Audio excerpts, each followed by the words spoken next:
am now on a GSR-S750, brand new, on a test ride at Two Wheel Centre, Mansfield. Demo ride today, obviously, as it's our open day. So yeah, we've just been taking out with this guy, so I might have to rally through this bike really quick. Yeah, so it's a K5 GSX-R750 engine in a naked frame, basically, and it's nice. You're really looking forward though, much more than you'd expect. Your arms are quite low, and hands, you know, hands are at 45 degrees to my shoulder. But oh yes, I do like this. This is cool. I can barely hear the engine though. I don't know if I've got the ABS one. Probably. Oh yeah, because it's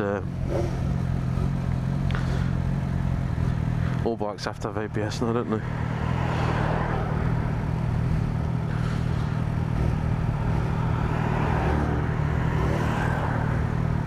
So yeah, if you look at the switchgear, it's all, you could accuse it of being from the parts bin. So if you look at the swing arm, the bars, controls, they're all from the later model Bandits. But if they work and there's not a problem with them, what's the problem? Whoa! I've got to be careful what I'm doing here.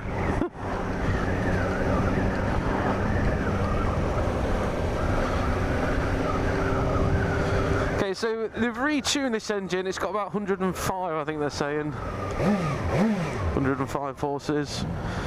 And what did the 750 have? About 130 or something, I don't know. It's to give you more usable torque and stuff, so, which is what it's about really, isn't it? Clutch is a bit aggressive. Upside down forks on this. Oh god, I love this. This is amazing. It's a bit early, but this is more like it. My bike, I feel like I'm reaching for the bars. I've only just really noticed after a while of riding it and riding other bikes. I've got to lean forward to reach the bars because it's got a longer wheelbase and a longer tank and all that sort of stuff. And on the newer naked bikes, which are kind of purpose built, the bars aren't as far forward. You have a bit more control. So seat's a bit hard. Pillions, they're not really taken into account anymore. Feet are in a nice neutral position. They're not. My knees aren't bent too much. My feet aren't too far back.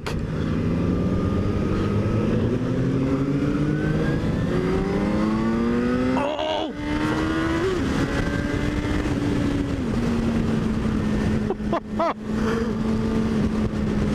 That is good. Strong. It's very strong. Oh my god. So no rider modes, nothing. The only assistance that you get on this is ABS, which is obviously, like I've just said earlier, the law in the UK and Europe now. It's your budget. I'm not going to say entry level because they've got the SV now, which they're selling again, but this is what Suzuki were missing. They were missing this middle-sized streetfighter type thing, which is why I've got so much interest in it. I don't have any like preference to Suzuki, but the price has always been right for me on their bikes. These start at 7 grand, brand new. I'm in 4th at 30, and you're doing 3,000 revs.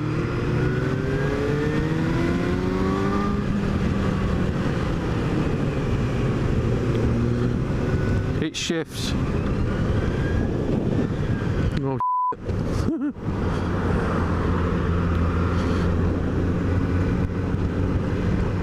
Mirrors could be a bit taller, these bits, if I'm honest.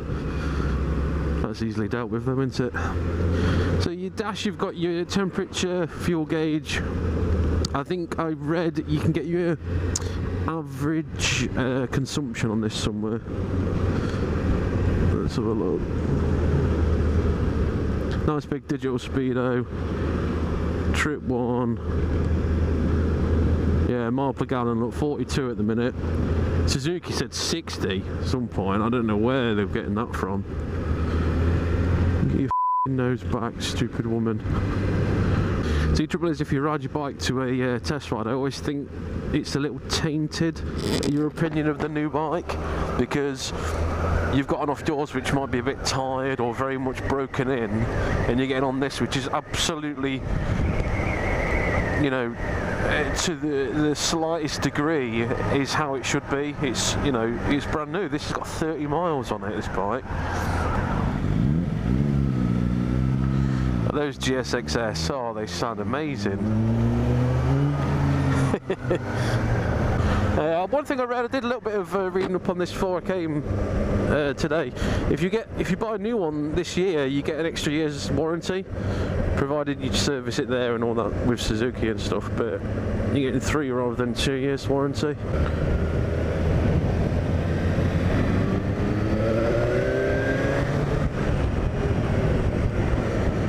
Okay, for me the bars are close enough, they're just not quite high enough, if that makes sense. I'd get some little risers in there. But yeah, colour options, you've got a white, a black and a blue and white.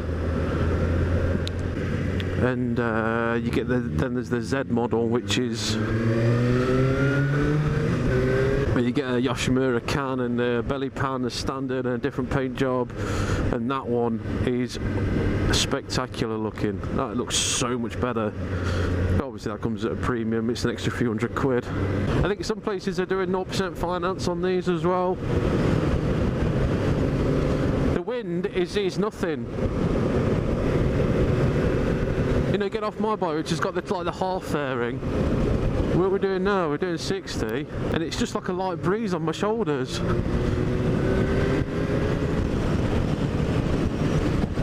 Oh, come on, yes!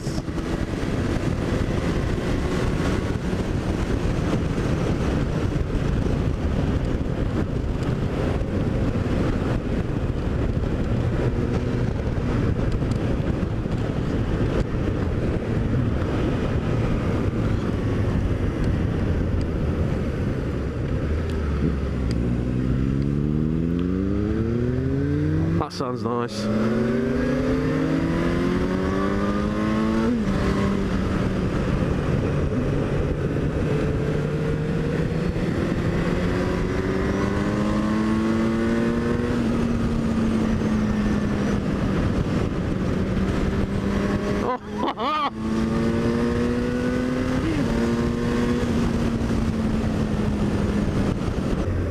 Brakes are good. ABS didn't come in then.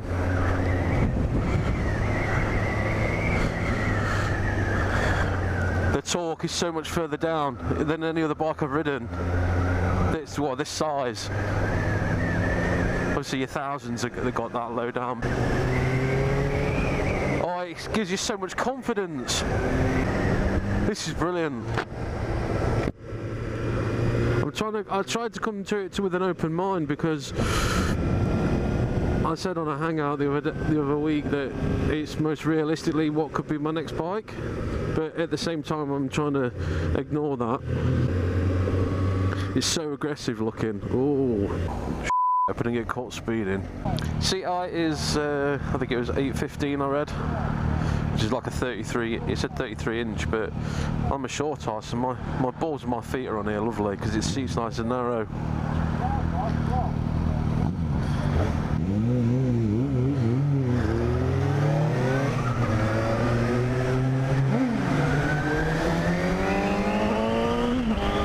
Oh, it's actually making me slip back on the seat. I've never had that off a bike. That GSX-1000 sounds unbelievable. This would do well around town as well. It's in the weight is like 200 and something kilos wet, which is a little heavy for the competition that it has, but I try not to pay attention to numbers too much. I know I'll reel them off and give you them, but It's about what you feel like, isn't it? The thing that I've noticed, especially with American reviews, all they do is just reel off stats and then slag it off based on the fact that the horsepower is like 20 less than the nearest Kawasaki or something. Yeah, which I don't think is right. I think that's unfair. It's about how the bike fits you.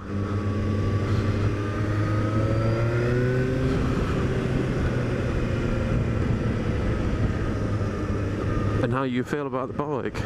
If I had 10 grand now, I'd buy that bike in front without a shadow of a doubt. The GSX-S750. The torque is much better, much better. It's there. Do you know what I mean? What am I at now? I'm in third, but 3,000. You know, can you imagine what it's like when you get it to like 10?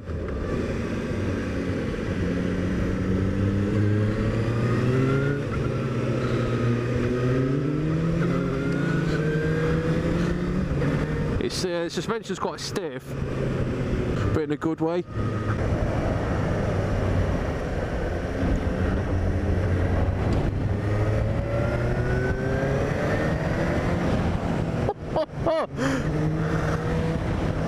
Front one light.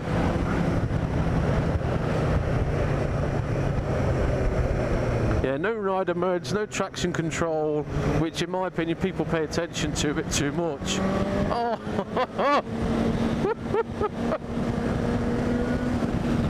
I'm not going to go there. Let's not get carried away.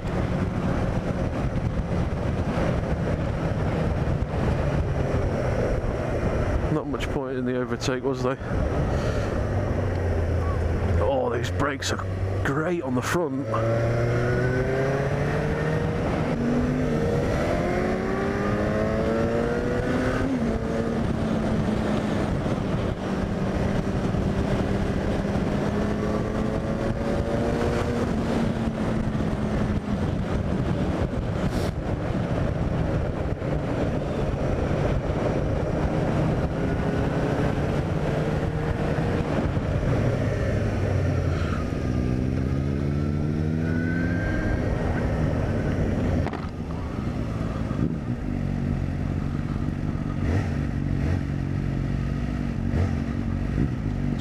Going off. Is he looking for me?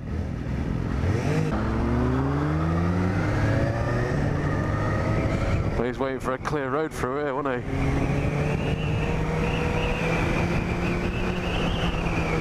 Oh, up, but yes!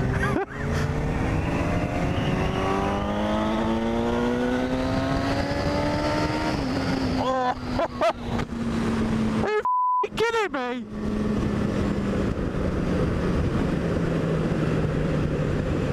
Well done, Suzuki. I wanted it to be this good, I'll admit. Alrighty.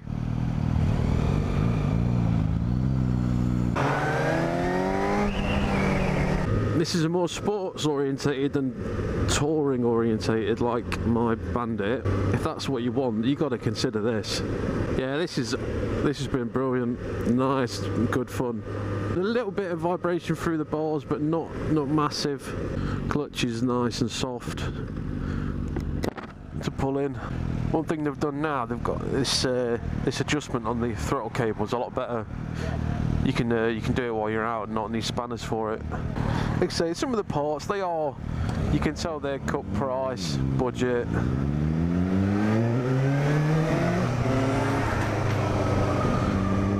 But that's reflected in the price.